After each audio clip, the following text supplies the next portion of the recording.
Hello, my dear friend. Welcome to VUS Learning English Podcast. My name is Anna. I am so happy you are here with me today. If this is your first time, welcome. If you are a returning listener, welcome back. I am always so glad to have you here. This is a safe and happy place to learn English. Today, we have a very important topic. We are going to talk about job interviews. A job interview can feel scary, but I want to help you feel strong. I want to help you feel confident. We will learn about 10 things you should never say in an interview. These are secret tips from a recruiter. A recruiter is a person who finds people for jobs. So this is very special information. This episode will help you shine in your next interview. You will learn what to say and you will learn what not to say. Thank you so much for joining me today. Your time is a gift. I am honored to share this time with you. If you like our podcast, please think about following or subscribing. It helps other learners find us. It helps our little community grow. I would also love to know where you are listening from. You can tell me the city or the country. It makes me so happy to see our friends from all over the world. Okay, my friend, are you ready? Let's take a nice, slow breath in and out.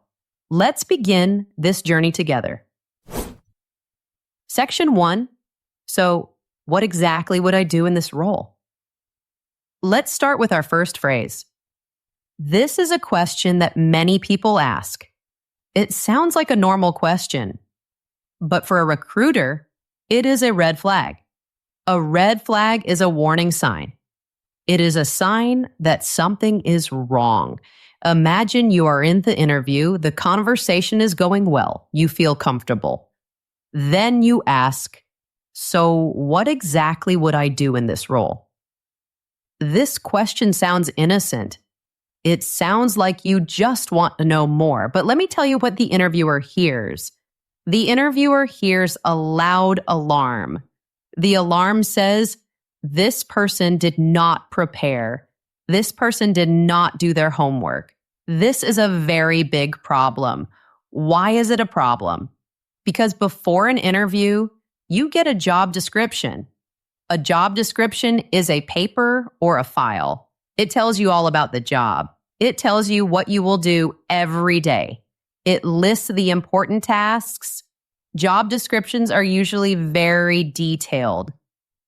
They have a lot of information. When you ask, what would I do? It shows two things. Maybe you did not read the job description at all, or maybe you read it, but you did not understand it.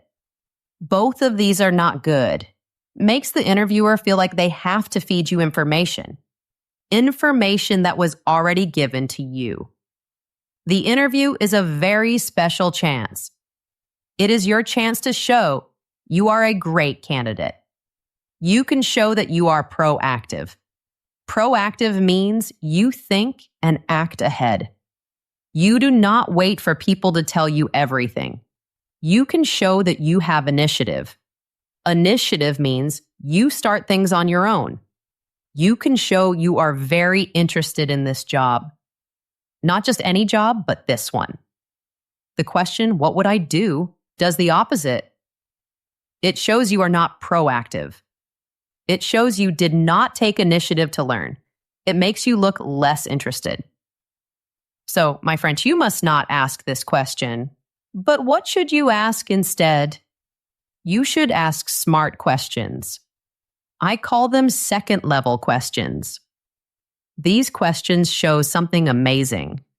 They show that you read the job description, and they show that you thought about it. You thought about it deeply. These questions prove you are already thinking like part of the team. This is so powerful. So, what does a good question sound like? Let's imagine an example. Let's say the job is for social media. You will manage social media for the company. The bad question is, so what would I do? A good question is different. You could ask this. I saw in the job description that I would analyze social media performance. Could you tell me more about the goals the team has right now? What do you want to achieve with social media? Also, what tools do you use to track your success? Wow, can you feel the difference? This question is so much better. It shows you did your reading. It shows you understand the job. It even uses a special word, track, which means to measure. It shows you are curious about their way of doing things. This is the kind of question that impresses interviewers. It makes them think, this person is smart. This person is prepared. Let's try another example. Here's another great alternative. The job description says, this role works with the sales team. Could you tell me more about that relationship? How do the marketing and sales teams work together now? This is another wonderful question. It shows you are thinking about the whole company. You see the big picture. You are not just thinking about your own tasks. You are thinking about how you can work with others. It proves you are a collaborator. A collaborator is someone who works well with other people. You are not just a person who does tasks alone. You are a team player. And if you want to ask a top-level, super impressive question, try a question that looks to the future. You could ask, what are the biggest priorities for this role in the first 3 months? Or you could ask, what does a normal week look like for a person who is doing a great job in this position? These questions are fantastic. They are so good. Why? Because they show you are thinking about success.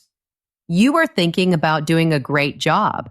You want to start well and make a difference. You are moving the conversation. It is not about what is the job anymore. It is about how can I be great at this job? This is exactly where you want the conversation to be. You are showing them you are a star. You are showing them you are the person they are looking for. So please, my friend, remember this. Prepare for your interview. Read the job description carefully. Think about it and prepare your own smart questions. It will make you feel so confident. And it will make you look amazing. Section 2. Using absolutes like I can handle any situation. Now let's talk about the second phrase. This is about the words we choose. Some words are called absolutes. Absolute means total, 100 with no exceptions. Words like any, perfect, never, or everything. In an interview, you should be very careful with these words. You might say something like, I can handle any situation, or I am a perfect fit for this job, or I never miss a deadline, or I am an expert in everything you listed. You might think these sentences make you sound confident. You want to show them you are strong and capable. But these words have the opposite effect. To a recruiter, they sound arrogant. Arrogant means you think you are better than other people. It also shows you don't know yourself very well. It shows a lack of self-awareness. Think about it. Are these statements really true? Is there anyone who can handle every single situation perfectly? No. Life is complex. Work is complex. Is anyone a perfect fit? No. Everyone has things to learn. Does anyone never miss a deadline? Maybe a machine, but not a human. Sometimes things happen. Is anyone an expert in everything? No, that is impossible. When a recruiter hears these absolute claims, they feel worried. We know these things are not true. So it makes us think one of two things about you. 1, maybe you are naive. Naive means you don't understand how the real world works. You don't understand the challenges of a real job. 2, Maybe you are being dishonest. Maybe you are not telling the truth. Neither of these is good. We do not want to hire someone who is naive. We do not want to hire someone who is dishonest. It also tells us something else. It suggests you might be difficult to teach. You might not be coachable. If you think you are perfect, you will not listen to feedback. You will not accept help. You might have a hard time admitting when you make a mistake. All of these things make someone a difficult teammate. And teamwork is so, so important. So what should you do instead? You want to show confidence. But how do you do it in the right way? Real confidence is not about saying you are perfect. Real confidence is about showing what you can do. You show it with real examples, with real stories from your life. You show, you don't just tell. The best way to do this is with a special method. It is called the STAR method. STAR is a very helpful tool. It helps you tell a great story about your work. STAR stands for 4 words. STAR. S is for situation. This is the background. Where were you? What was happening? T is for task. This is your job. What did you need to do? What was the goal? A is for action. This is what you did. What steps did you take? R is for result. This is the ending. What happened because of your actions? What was the outcome? Situation, task, action, result. Let's practice with an example. Imagine you want to show that you are good under pressure. You want to show you are calm in difficult situations. The wrong way is to say, I handle high pressure situations really well. This is an empty sentence. It is just a claim. The right way is to tell a STAR story. You could say this. In my last job, we had a big problem. This is the situation. S. Our computer server stopped working. This was just 2 days before a big product launch. It was a very stressful time. Now, the task. T. My task was to manage all the communication. I needed to talk to the engineers. I needed to talk to the customer support team. And I needed to talk to our important clients. Now, the action A. First, I immediately created a special online chat for our team, so everyone could talk together quickly. Then I made a simple information sheet. We sent an update every hour so no one was confused. I also worked with the support team to write very calm and clear messages for our customers. And finally, the result are we had to delay the launch by 1 day. But something amazing happened. Our customers were very happy. They said they felt very well informed during the problem. So our client satisfaction numbers actually went up that month. It was a difficult situation, but it taught me that good, clear communication is very powerful in a crisis. Do you see the difference, my friend? The first sentence was just words. The second one was a powerful story. The story gives real proof. It proves that you are calm. It proves that you are a good communicator. It proves you can solve problems. It does not say you are perfect. It admits there was a challenge. It focuses on how you professionally, calmly solved the problem. This is what real confidence sounds like. It is calm, it is honest, and it is based on facts. So when you prepare for your interview, think of your STAR stories. Think of a time you solved a problem, a time you worked with a team, a time you learned something new. Write them down. Practice telling them. These stories are your treasure. They will show the interviewer who you really are. A capable, confident, and wonderful person. Section 3. So, what does this job pay? Asked too early. Let's move on to our third point. This one is very important. It is about timing. It is about asking the right question at the right time. The topic is money, salary. Asking about your salary is a normal and necessary part of getting a job. You need to know how much you will be paid. But asking about it too early is a big mistake. It can really hurt your chances. Imagine it is your very first interview with the company. It might be a phone call or a video call. You have only been talking for a few minutes. And then you ask, "So, what's the salary for this role?" This question sends a very clear message. And it is a negative message. What does the interviewer hear? The interviewer hears, "This person only cares about money." It makes the whole conversation feel like just a business deal. It feels transactional. It tells the interviewer that your main reason for being there is the paycheck. You are not interested in the role. You are not interested in the company's mission.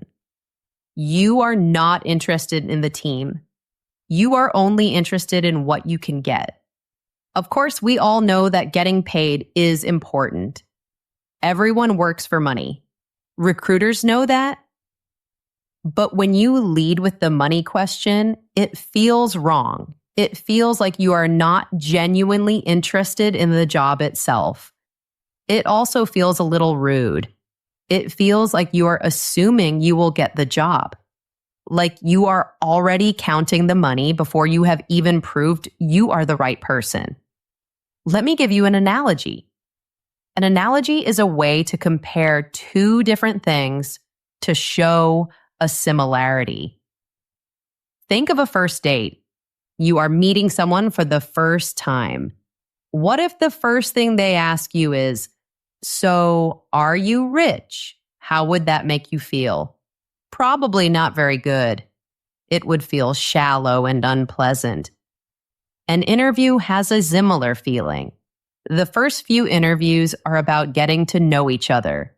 The company is trying to see if they like your skills and personality. And you are trying to see if you like the company and the work. It is a process of discovery. You are trying to see if there is a good fit. The salary negotiation happens later. It happens after you both decide you want to work together. It happens after they are excited about you. So what should you do? The best strategy is to wait. Let the employer bring up the topic of money first. And they almost always will. Usually a recruiter will ask about your salary expectation in the first phone call. They do this to make sure everyone is realistic. They don't want to waste your time or their time. So they will likely ask you. Until they ask, your job is to focus on one thing, building your value. You need to show them how great you are. You need to make them want you for the job. Use your star stories. Ask your smart questions. Show your enthusiasm. The more they want you, the better your position will be when you do talk about money. You will have more power in the negotiation. But this does not mean you should not think about money. You must be prepared for the conversation. Before you even apply for the job, you need to do your homework. You need to do some research. You can use websites online. Websites like Glassdoor, Payscale, and LinkedIn have salary information. You can look for the job title in your city, in that industry. This will give you a good idea of what a fair salary is. You should have a salary range in your mind. A range means a low number and a high number. For example, from $50,000 to $60,000 a year. Your range should be based on your research, based on data. So when they do ask the question, you are ready. The recruiter might ask, "What are your salary expectations?" You can answer with confidence and grace. You could say something like this: "Thank you for asking. Based on my research for similar jobs in this city, With this level of responsibility, I am looking for a salary in the range of X to Y. Then you can add one more important sentence. Of course, I am flexible, and I am happy to discuss the total compensation package. The total compensation package means everything, not just the salary. It includes health insurance, vacation days, and other benefits. This answer is perfect. It shows you are prepared. It shows you are reasonable. It shows you are thinking about the whole picture. Now, what if you get to the final interview and they still have not talked about money? This is very rare, but it can happen. In this case, it is okay for you to bring it up, but you must do it politely. You could say, I am very, very excited about this opportunity. I feel that I can bring a lot of value to your team. To make sure we are on the same page, could we please discuss the compensation for this role? Do you see the timing? You only ask this after you have shown your value. You have proven that you are a wonderful candidate. So, my friend, remember the rule about money. Be patient, be prepared. Focus on showing your worth first. The money conversation will happen at the right time. And when it does, you will be ready. Section 4. Speaking negatively about a past employer. This next point is one of the most important rules in job interviewing. If you do this, it is almost a guarantee you will be rejected. The rule is this: never ever say bad things about your current boss or your old boss. Never badmouth a past company. To badmouth means to say negative things about someone or something. It doesn't matter if your feelings are true. It doesn't matter if your last boss was a difficult person. It doesn't matter if the company was not organized. The job interview is not the right place to complain. It is not the time to share your grievances. When you complain about a past job, you think you are showing how bad they were, but you are actually showing your own lack of professionalism. It makes you look bad, not them.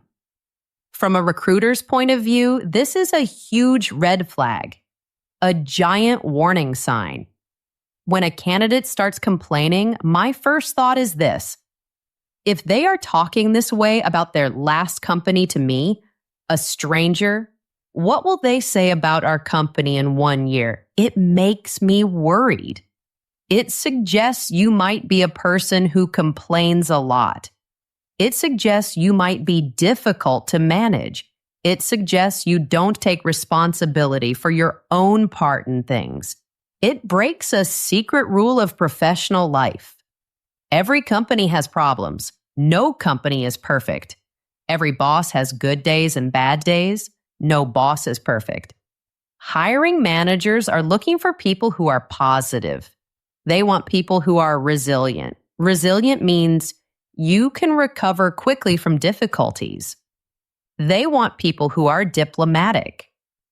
Diplomatic means you can handle situations with skill and without hurting feelings.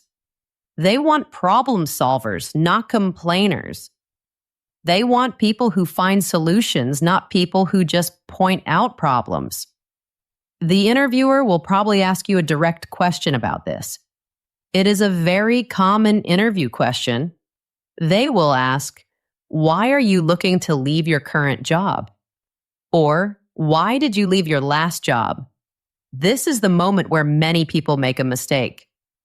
It is very tempting to be honest about your negative feelings. It is tempting to say, my boss is a micromanager. A micromanager is a boss who controls every small detail, or the company culture is toxic. Toxic means very bad, like a poison. Even if these things are true, you must not say them. You must resist the temptation. So, what is the solution? You must learn a special skill, the skill of reframing. To reframe something means to change how you see it or how you say it. You take the negative reason for leaving and you frame it as a positive reason for searching. You focus on what you are moving toward. You do not focus on what you are running away from. This is a very important change in thinking. Let's look at some examples. Example 1. Your boss is a micromanager. The negative way to say it is, my boss controls everything I do. I have no freedom. Do not say this. Instead, you reframe it. You talk about your search for more independence. You can say this: I have learned so much in my current job. I had very clear, hands-on guidance from my manager. Now I feel I have reached a new stage in my career. I am ready and excited to take on more ownership of my work. I am looking for a role with more autonomy. Autonomy means independence and freedom to make your own choices. This is one of the things that excites me about the role here. This is a beautiful answer. It is positive. It is professional. It shows you are ready for growth. Let's try another example. Example 2. The company is disorganized and chaotic. The negative way is, my company is a total mess. Nothing works. Do not say this. Instead, you reframe it as a search for a more structured place. You can say this: my last role was in a very fast-moving environment. Things changed every day, so I became very good at creating my own systems and processes. I learned how to bring order to chaos. Now, I am looking for an opportunity to use these skills in a company with a more established structure. I want to help a company like yours optimize and grow its existing processes. Again, this is a wonderful professional answer. You took a negative situation and showed the positive skills you learned from it. What if you were laid off? This means the company ended your job. Maybe for business reasons. It can feel bad, but you must talk about it professionally. Do not say, my company was bad with money, so they had to fire people. This is blaming.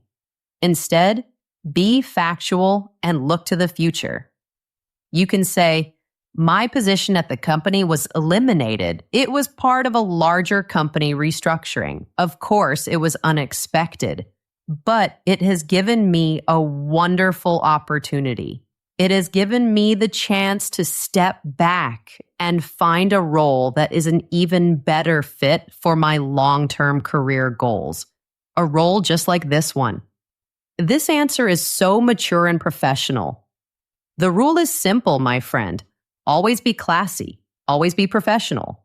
Focus on the future, not the negative past. Focus on what you have learned from your experiences. Your ability to talk about difficult things with grace is a skill. It shows your maturity. It shows your emotional intelligence. These are 2 of the most valuable skills you can bring to any job. So practice reframing your story. Turn your negatives into positives. You can do it. Section 5. Coming off as cocky or bragging.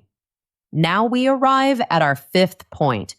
This is about finding a beautiful balance, the balance between confidence and arrogance. These 2 things can seem similar, but they are very different. And in an interview, one helps you and one hurts you. Confidence is good. Arrogance is bad. Confidence is when you know your skills and you can talk about them with facts. Arrogance is when you act like you are better than everyone else. It's when you act like you are a special gift to the company. And they would be stupid not to hire you. Recruiters and hiring managers love to see confidence. It shows you believe in yourself. But they are turned off by arrogance. It is a big red flag for team fit. Why? Because nobody wants to work with a know-it-all. A know-it-all is a person who acts like they know everything. An arrogant attitude makes us worry. It suggests you will be a difficult teammate. It suggests you will not be open to new ideas or feedback. It suggests you will not collaborate well with others. It even suggests you might try to make your future boss look bad. Great companies are built on teamwork, people helping people, people learning from each other. A big ego is like a poison for a team. Your skills on your resume might be amazing, but if you cannot be a good team member, it is a problem. For most companies, it is a deal breaker. A deal breaker is a problem that is so big, it stops the deal. So how can you know the difference in your own words? Here is a simple way to think about it. Confidence is objective. It is based on facts. Arrogance is subjective. It is based on your opinion. Let me give you an example. A confident statement sounds like this. In the last 3 months of my job, I exceeded my sales goal by 25%. I did this by creating a new way to find customers. This is confidence. It is a fact. You have a number 25. You have a specific action. Now, an arrogant statement sounds like this. I am the best salesperson. You will interview for this job. This is arrogance. It is just your opinion. You don't know the other candidates. It sounds like you are bragging. So how can you show your confidence without sounding arrogant? I have 2 great tips for you. Tip number 1, share the credit. When you talk about a project that you did with other people, use the word we. It is a small word, but it is very powerful. For example, instead of saying, I launched the new company website and I increased user engagement by 40%. This sounds like you did it all alone. Try saying this instead. I was the project leader for our new website launch. My team and I worked so hard on the new design, and we were all so happy to see it result in a 40% increase in user engagement. This is a much better answer. It still shows that you were a leader, but it also shows that you respect and value your colleagues. It shows you are a true team player. Tip number 2, show that you are excited to learn. Truly smart and expert people are often very humble. Humble means you do not act like you are more important than others. Experts know that there is always more to learn. You can show confidence in the skills you have. And at the same time, show that you are excited to grow. For example, you could say, I am very confident in my skills with the Java programming language. I saw on the job description that your team also uses Python. I am a very fast learner, and I am truly excited about the chance to grow my Python skills here. I hope I can contribute my Java knowledge while I learn. This is a beautiful statement. It shows you are skilled, and it shows you are humble and willing to learn. You are not pretending to be an expert in everything. If you are worried that you might sound arrogant, you can practice. Practice your answers with a friend or a teacher or a coach. Ask them for honest feedback. Ask them, how do I sound? Do I sound confident or arrogant? You can also record yourself on your phone. Listen to your own voice. What is your tone? Do you sound like a good team member, or do you sound like you are bragging? My friend, you should be proud of your accomplishments. You have worked hard, but always remember to present your accomplishments with humility and respect. Be proud, but be humble. Be confident, but be a collaborator. This is the secret balance that will make you a wonderful candidate. All right, my dear friend, we are halfway through our list of 10 things. These are small things, but they can make a very big difference. They can change the feeling of an entire interview. If you are finding this advice helpful, if these tips are making you feel more prepared and confident, then please take a moment to subscribe or follow our podcast. My only goal here is to give you the tools you need to succeed. I want to give you the confidence you need to achieve your dreams. Subscribing is the best way to be sure you don't miss our future episodes. Thank you for that. Your support means the world to me. Now, are you ready for the next 5 points? Let's continue our journey. Section 6. I really need this job. Let's talk about our 6th phrase. This one often comes from a place of honesty, but it is an honesty that can hurt you. It is any phrase that shows you are desperate, especially the words, I really need this job. It might be true. Maybe you have been looking for a job for a long time. Maybe you are worried about money. These feelings are real and they are valid, but saying them out loud in an interview is a mistake. It is a strategic mistake. Why? Because it changes the power in the room, and it does not change it in a good way for you. When you say you need the job, you give all the power to the employer. You become small and they become big. It makes it seem like you will take any job. It doesn't sound like you carefully chose this job. Companies want to hire people who are passionate. They want people who are excited about this specific opportunity. They don't want to hire someone who is just looking for a rescue boat. Desperation also communicates a lack of confidence. When you say, I need this, the hidden message is, I'm not sure anyone else will hire me, so please pick me. This is the opposite of the feeling you want to create. Hiring is a psychological process. People are attracted to winners. Companies are attracted to candidates who seem confident. They want people who seem to be in demand. They want to feel that you are making a deliberate choice to join them. They want to feel that they are winning a great prize by hiring you. You want to be the prize. You do not want to be the person who needs to be rescued. So, what can you do with this feeling of need? This feeling of urgency? You cannot just make it disappear, but you can change it. You can channel it into a much more powerful emotion. That emotion is enthusiasm. Think about the difference. Desperation is negative. It is anxious. It is focused on your own problems. Enthusiasm is positive. It is energetic. It is focused on the opportunity. So instead of saying, I really need this job because I have been unemployed for 6 months, do not say this. Instead, focus on what excites you about this specific job. You could say, I am incredibly enthusiastic about this opportunity. I have been following your company's work for a while now. Your projects are so innovative.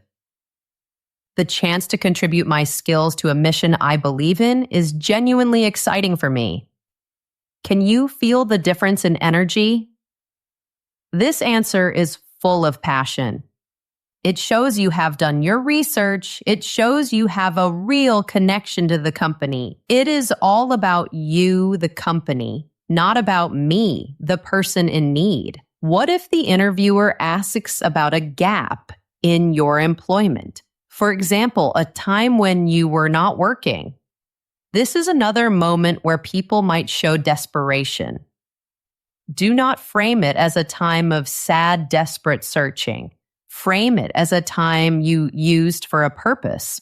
You can say, after my last role ended, I decided to take a few months to deliberately improve my skills. I focused on data analytics. I completed a certification course in SQL and Python. It was a great time of learning for me. Now I am very eager to apply these new skills in a role like this one. This is a wonderful story. You turned a potential negative, a job gap, into a positive. It's a story of proactive self-improvement. It shows you, Take control of your life and your career. Your language is so important. It should always show that you are making a choice. You are choosing to be here. You are choosing to apply for this role. You are choosing to talk to them. Even if you are feeling the pressure inside, on the outside, you must project calm confidence. An interview is a little bit like a performance. You are playing the role of the ideal candidate. And the ideal candidate is not desperate.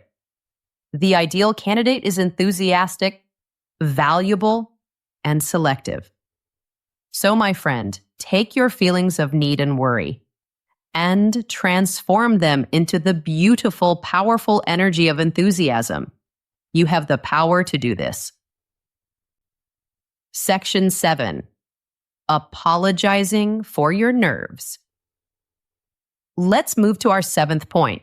This one is about something we all feel in an interview. Nerves, anxiety. Your heart is beating fast. Your hands might be a little sweaty. Your mind feels a little foggy. This is so normal. Now, imagine this scene. You are in the interview. The interviewer asks you a question. You start to answer, but you lose your words. You stumble. In a moment of panic, you say, "Oh, I'm so sorry. I'm just really nervous." You think you are just being honest and relatable, but what you have actually done is hurt yourself. You have weakened your own credibility. Let me tell you a secret from my side at the desk. As a recruiter, we expect you to be nervous. We know that interviews are stressful situations. It is completely normal to feel nervous. A good, kind interviewer already knows this, and they will not judge you for it. The problem starts when you point a big light at your own nerves. When you say, "I'm sorry, I'm nervous," you make your anxiety the most important thing in the room. You shift the focus. The focus should be on your wonderful answer to their question. But now the focus is on your emotional state. It can make you seem like you lack confidence, not just in that moment, but in your general abilities. The interviewer might start to wonder, if you get this nervous in a simple 45-minute conversation, how will you handle a real work situation? How will you handle a tight deadline, or a presentation to a client, or a difficult conversation with a colleague? When you announce your nerves, you are accidentally announcing a lack of professional confidence. So, what should you do when you feel that big wave of anxiety? Rule number 1, do not talk about it. Do not mention your nerves. Do not apologize for being nervous. Your nervousness is almost always much, much more obvious to you than it is to the interviewer. What feels like a huge, embarrassing mistake to you might be a very small, barely noticeable pause to them. They are not inside your head. They cannot feel your racing heart. So don't invite them in. Instead of apologizing, have a few secret tricks ready. These are your tools to manage the moment. If you feel your mind going blank and you can't think, don't panic. And don't apologize. Just take a strategic pause. A pause is a powerful tool. You can take a slow, calm sip of water. Most interviews will have a glass of water for you. Use it. This small action gives you 5 or 6 seconds.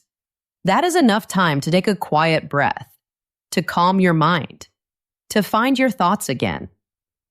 There is also a wonderful phrase you can use. It makes you sound thoughtful, not nervous. You can say, "That is an excellent question." Then you pause. And then you can say, "Let me take just a moment to think about that." This is a fantastic response. It does not show nerves. It shows that you are a deep thinker. It shows that you take their questions seriously. It shows respect. Of course, the best medicine for nerves is preparation. The more you practice your answers, the more confident you will feel.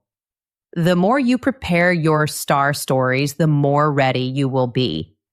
But I also have a mental trick for you. It is a simple trick to reframe your feelings.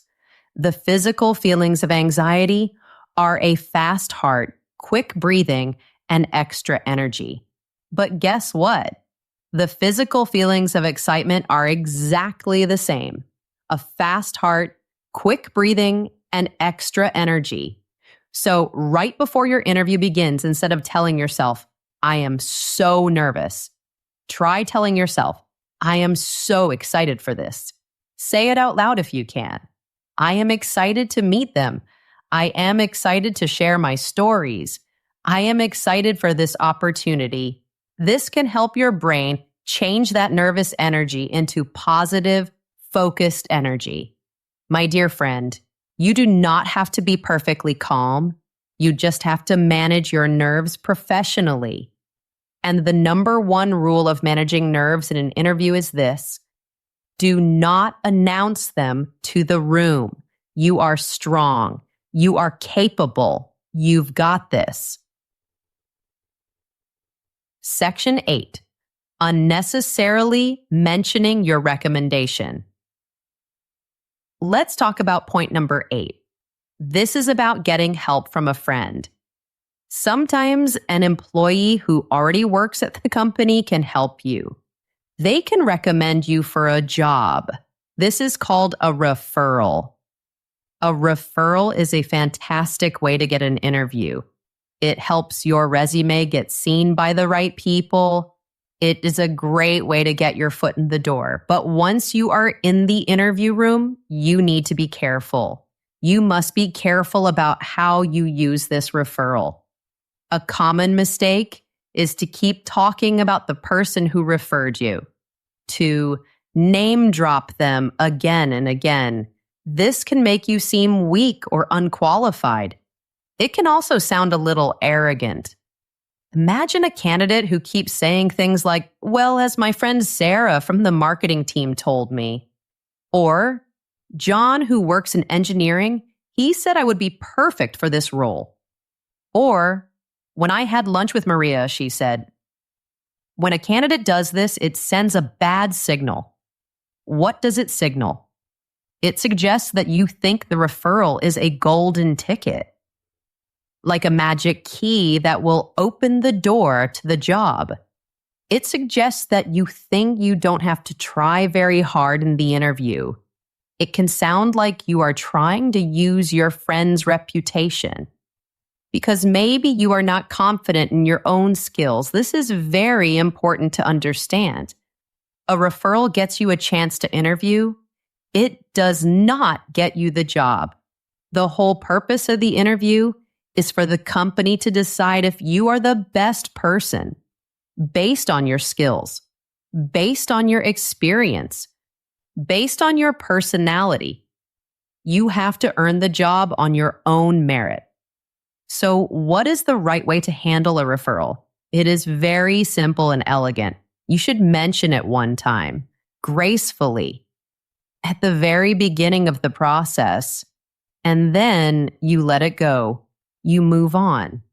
The perfect time to mention it is when the recruiter asks you a very common question. How did you hear about this job opportunity? This is your moment.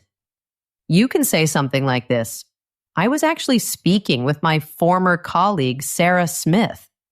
She is a senior manager here, and she always talks so wonderfully about the company culture. When she told me about this open position, I looked at the description. It seemed like a perfect match for my skills and my background. I was immediately very interested and excited to apply. That's it. That is the perfect way to do it. You have done 3 things. You have acknowledged the connection to your friend. You have shown that you have someone inside the company who believes in you. And then you quickly turned the focus back to you, back to why you are a good fit. From that moment on, the interview should be all about you, your stories, your skills, your enthusiasm. You do not need to remind them about your friend. They know you were referred. They have it in their notes. It is in your file. Reminding them again and again can feel like you are putting pressure on them. It can feel like you are saying, you have to hire me because of my friend. This can feel uncomfortable and can make them like you less. Your job is to shine on your own. Show them that your friend was right to recommend you. Show them that you are a star all by yourself. You are the one they are interviewing. So be the star of your own interview. Section 9. I've never used your product service. We are now at point number 9. And this one, my friend, is a very, very big mistake. I would call it an absolute deal breaker. If you're interviewing for a job at a company, you must be familiar with what that company does. You must know their product or their service. Imagine the interviewer asks you, so what are your thoughts on our new mobile app? And your answer is, oh, I'm sorry. I've actually never used it. This is a terrible moment. You might as well stand up and walk out of the room. It is one of the clearest signs that you are not genuinely interested in the company. Let's think about it from their side. From the company's perspective. Why would they hire you? Why would they hire you to help build a product you don't care about? Why would they hire you to help market a product you don't care about? Why would they hire you to help support a product you don't care about? Your answer shows them that this job is just one of many applications for you. It is not a special, chosen career move. It shows a complete lack of initiative. It shows a lack of resourcefulness. In today's world, it is so easy to learn about a company. It takes very little time. In the time it takes you to choose your clothes for the interview, you could have downloaded their app. You could have signed up for a free trial of their software. You could have walked into their store. You could have watched a video about their product on YouTube. Not doing this basic homework sends a very loud message. The message is, I am not proactive. I am not resourceful. I don't really care. This is not the message you want to send. So this is your homework. It is non-negotiable. It is something you must do. Before any interview, you must interact with the company's products. If it is a software company, use their software. If it is a company that makes food, try their food. If it is a clothing brand, look at their clothes online or in a store. What if it's a business service that you cannot use as a person? For example, a big expensive machine for factories. You can still do your homework. You can read their website. You can read their case studies. Case studies are stories about how their customers use their product. You can watch videos of customer testimonials. Testimonials are when customers say good things about a product. Your goal is to be able to have a smart conversation about their product.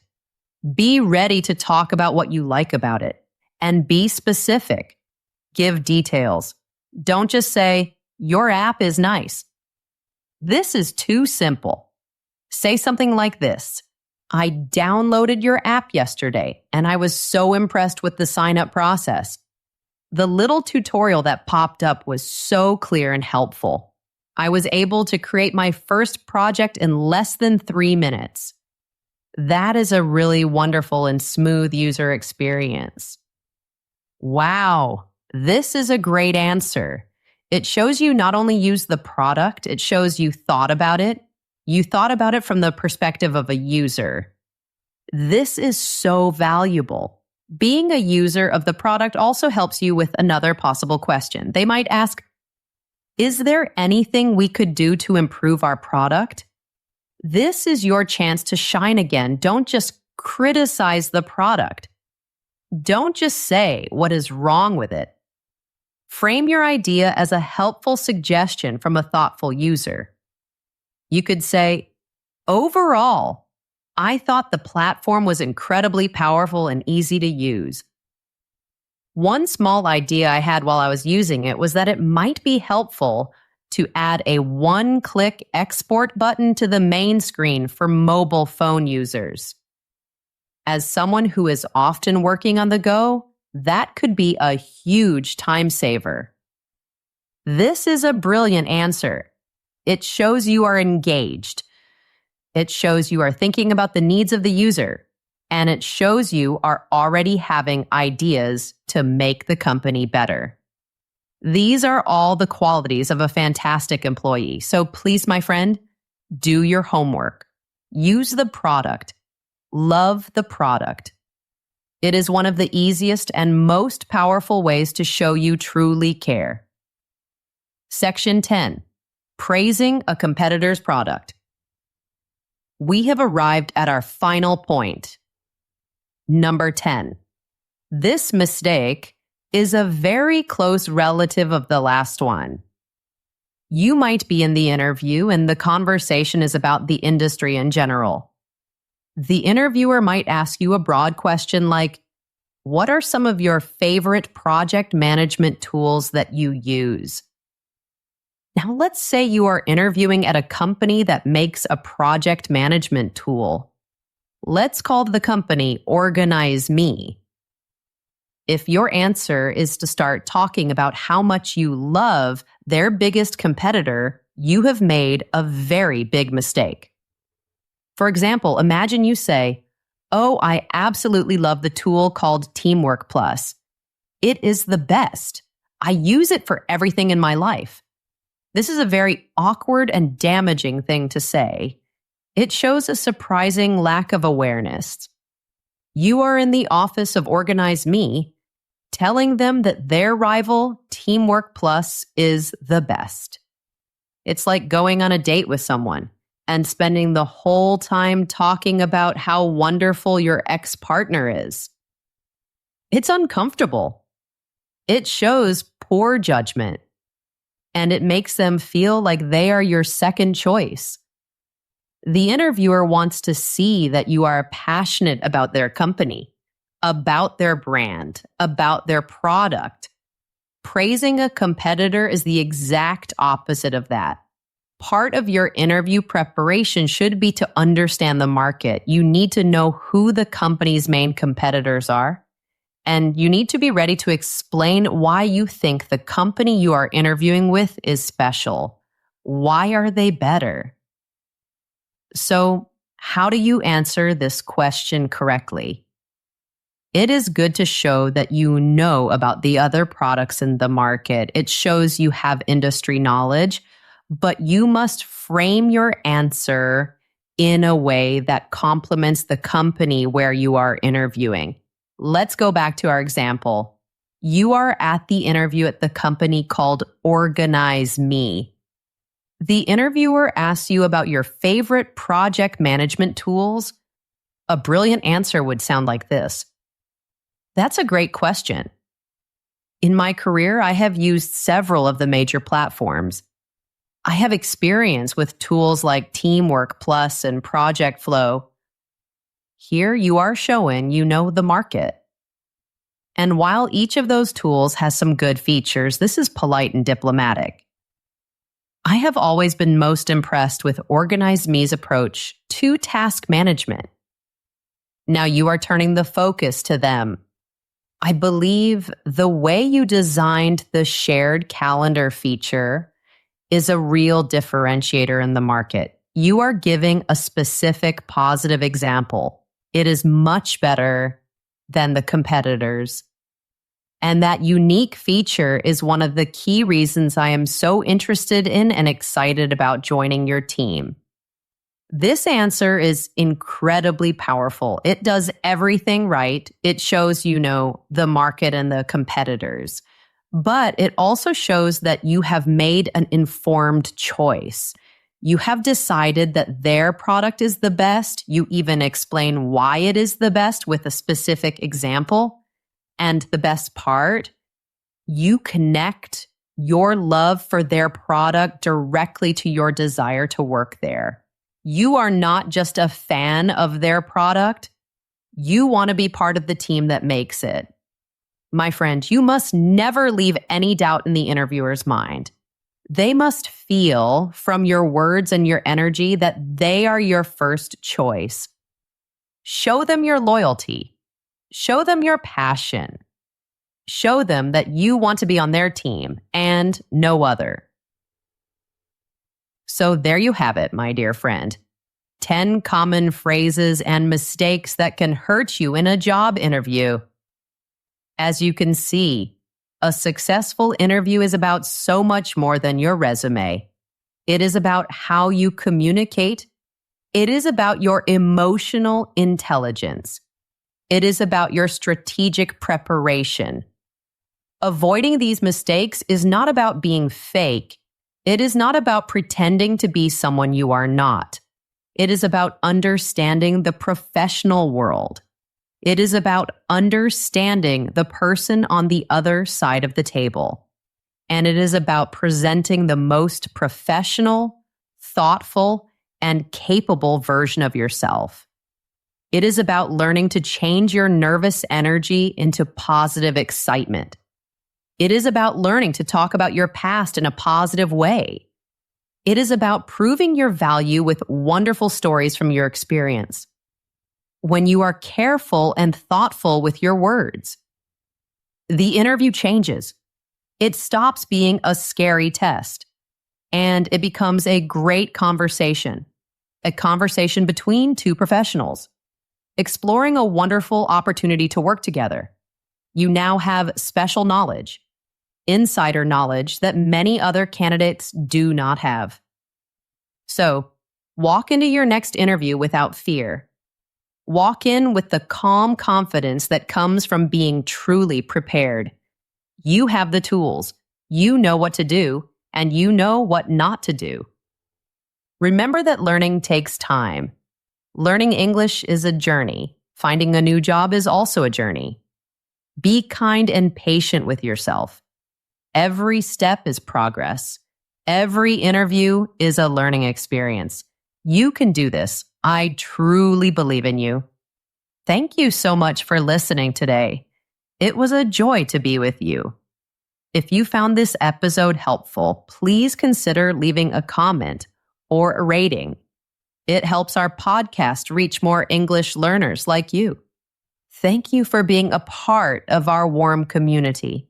Keep practicing, keep learning, and keep believing in yourself. See you next time, my friend.